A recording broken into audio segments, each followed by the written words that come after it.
नमस्कार। घटती जन्म दर। हम अक्सर सुनते हैं कि ये तो अच्छी खबर है, प्रगति की निशानी है। लेकिन क्या हो अगर ये एक बहुत बड़े छिपे हुए संकट की तरफ इशारा कर रही हो? आज हम इसी विचार को परखेंगे और समझने की कोशिश करेंगे कि क्यों कम होती आबादी हमारे आधुनिक समाज के लिए एक गंभीर खतरा हो सकती है। इस पूरे विश्लेषण का जो केंद्रीय दावा है वो काफी चौंकाने वाला है। इसके मुताबिक कम जन्म दर कोई अच्छी बात नहीं, बल्कि एक समाज के धीरे धीरे खत्म होने का रास्ता है। जैसा कि स्लाइड पर लिखा है, यह बस कुछ अतिरिक्त कदमों के साथ मौत है। आप खत्म हो जाएंगे, बस एक लंबे रास्ते से। तो वो कौन सी जादुई संख्या है जो सब कुछ बदल देती है? वो है 2.1। इसे कहते हैं रिप्लेसमेंट रेट। मतलब किसी भी सभ्यता को, किसी भी देश को अगर अपनी आबादी बनाए रखनी है तो वहाँ की हर महिला को औसतन 2.1 बच्चे पैदा करने ही होंगे। ये वो न्यूनतम दर है जिसके बिना कोई भी समाज टिक नहीं सकता। ठीक है, तो फिर होता क्या है जब कोई समाज इस 2.1 की दर से नीचे फिसल जाता है? यहीं से वो प्रक्रिया शुरू होती है जिसे सोर्स में धीरे धीरे आती आपदा या क्रीपिंग डिजास्टर कहा गया है। ये स्लाइड हमारी एक बहुत बड़ी मनोवैज्ञानिक कमजोरी की बात करती है। देखिए, हमारा दिमाग ना अचानक आने वाले खतरों के लिए बना है, जैसे कोई तूफान या भूकंप। लेकिन जो खतरा 90 साल में धीरे धीरे एक एक इंच करके आता है, उसे हमारा दिमाग देख ही नहीं पाता। और जब तक हमें समझ आता है तब तक बहुत देर हो चुकी होती है। ये 4-to-1 का सिद्धांत इस संकट के गणित को बिल्कुल साफ कर देता है। जरा सोचिए, 4 दादा दादी या नाना नानी, उनसे हुए 2 माता पिता और उनसे हुआ सिर्फ एक बच्चा। बस 3 पीढ़ियों में आबादी 75% तक सिकुड़ गई। इससे कोई फर्क नहीं पड़ता कि आपकी शुरुआती आबादी 1 अरब है या 10 करोड़, नतीजा हमेशा यही होता है। लेकिन एक मिनट, हमें तो दशकों से यही सिखाया गया है कि असली खतरा तो जनसंख्या विस्फोट है, ओवर पॉपुलेशन है। ये विश्लेषण इसी धारणा को पूरी तरह से चुनौती देता है और इसे एक मिथक करार देता है।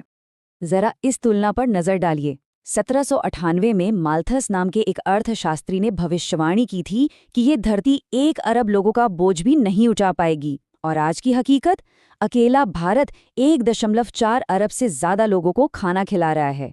मतलब इतिहास ने बार बार ऐसी भविष्यवाणियों को गलत साबित किया है। तो यहाँ पर जो तर्क दिया जा रहा है वो ये है कि जब एक ही गणित को बार बार दोहराया जाए और हर बार उसका नतीजा गलत निकले, तो उस मूल सिद्धांत को ही खारिज कर देना चाहिए जिस पर वो आधारित है। तो फिर वो सारी भविष्यवाणियां गलत क्यों थीं? क्योंकि वो इंसानी दिमाग की सबसे बड़ी ताकत यानी इनोवेशन को नजरअंदाज कर देती हैं। जब भी कोई समस्या आती है, हम उसे हल करने के नए तरीके खोज ही लेते हैं। हम पेट्री डिश में पड़े बैक्टीरिया नहीं हैं, हम प्रॉब्लम सॉल्वर्स हैं। अब यहाँ से कहानी एक बिल्कुल उल्टा मोड़ लेती है। यहाँ तर्क ये दिया जा रहा है कि कम आबादी तरक्की नहीं, बल्कि उसके पतन का कारण बनती है। असल में एक बड़ी आबादी ही हमारी आज की आधुनिक दुनिया का असली इंजन है। जरा इस सवाल पर सोचिए, पुराने जमाने के राजा महाराजा जिनके पास सोने के पहाड़ थे, वो भी एक मामूली सा स्मार्टफोन क्यों नहीं खरीद सकते थे? इसका जवाब पैसे में नहीं, लोगों में है। ये उस पूरी आर्थिक चेन की पहली कड़ी है। जब बहुत सारे लोग होते हैं तो वो बहुत सारी चीज़ों की मांग करते हैं, यानी मैसिव डिमांड। और जब डिमांड बहुत ज़्यादा होती है तो कंपनियां बड़े पैमाने पर उत्पादन कर सकती हैं, जिससे हर चीज़ की लागत बहुत कम हो जाती है। इसे ही इकोनॉमी ऑफ स्केल कहते हैं। जब अर्थव्यवस्था इतनी बड़ी हो जाती है तो लोग बहुत ही खास चीज़ों के एक्सपर्ट बन सकते हैं। आज हजारों लोग सिर्फ बॉल बेरिंग का डिज़ाइन बनाते हैं या इंजेक्शन की सुई तैयार करते हैं। ये अति विशेषज्ञता छोटी आबादी में कभी संभव ही नहीं है। और इसी का नतीजा है हमारी आज की दुनिया। हमारी टेक्नोलॉजी, हमारी दवाइयाँ, हमारी समृद्धि, सब कुछ एक बड़ी मांग करने वाली आबादी पर टेका है। अगर आबादी कम होती है तो ये पूरा का पूरा ढांचा ताश के पत्तों की तरह ढह जाता है। तो अब हम इस विश्लेषण के सबसे विवादास्पद हिस्से पर आते हैं। सवाल ये है कि आखिर जन्म दर में ये गिरावट आई क्यों? सोर्स के मुताबिक इसका एक मूल कारण है। ये एक बहुत ही मजबूत दावा है। तर्क ये है कि समाज में एक ऐसा वैचारिक बदलाव लाया गया जहां जीवन की मुश्किलों में मर्द और औरत को एक दूसरे का साथी समझने के बजाय पुरुषों को ही दुश्मन की तरह पेश किया गया। और इस बदलाव के कुछ कथित नतीजों को यहाँ बताया गया है। दावा यह है कि कुछ कानूनी और सामाजिक बदलावों ने पुरुषों के लिए शादी और परिवार बनाने की पूरी प्रेरणा ही खत्म कर दी है, जिसकी वजह से वो इस सिस्टम से ही बाहर हो रहे हैं। इस स्थिति को समझाने के लिए जीव विज्ञान से एक बहुत ही चौंकाने वाली उपमा ली गई है, ब्रूड पैरासिटिज्म।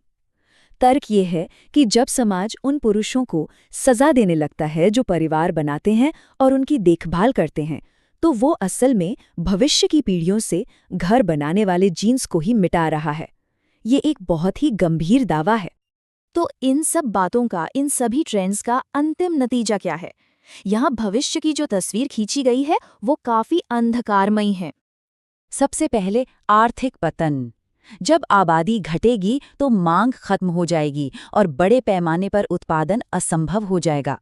स्मार्टफोन, गाड़ियां, दवाइयां, सब कुछ इतना महंगा हो जाएगा कि किसी के लिए भी उसे खरीदना नामुमकिन होगा। दूसरा है बौद्धिक पतन। जैसे जैसे वो एक्सपर्ट्स गायब होते जाएंगे जो चिप बनाते हैं, टीके विकसित करते हैं, हमारा सामूहिक ज्ञान भी खत्म होता जाएगा। हम धीरे धीरे समस्याओं को हल करने की अपनी क्षमता ही खो देंगे। और आखिर में सबसे बड़ी मानवीय कीमत, एक ऐसा समाज जो बच्चों को प्राथमिकता नहीं देता, वो एक ऐसा भविष्य बना रहा है जहां सिर्फ बूढ़े लोग होंगे और उनकी देखभाल करने वाला कोई नहीं होगा। और हम इसी एक सवाल के साथ इस विश्लेषण को समाप्त करते हैं। क्या व्यक्तिगत आज़ादी और सामाजिक प्रगति की हमारी इस दौड़ ने अनजाने में हमें एक ऐसे रास्ते पर डाल दिया है जो हमारे ही अस्तित्व को दांव पर लगाता है? इस पर गहराई से सोचने की ज़रूरत है।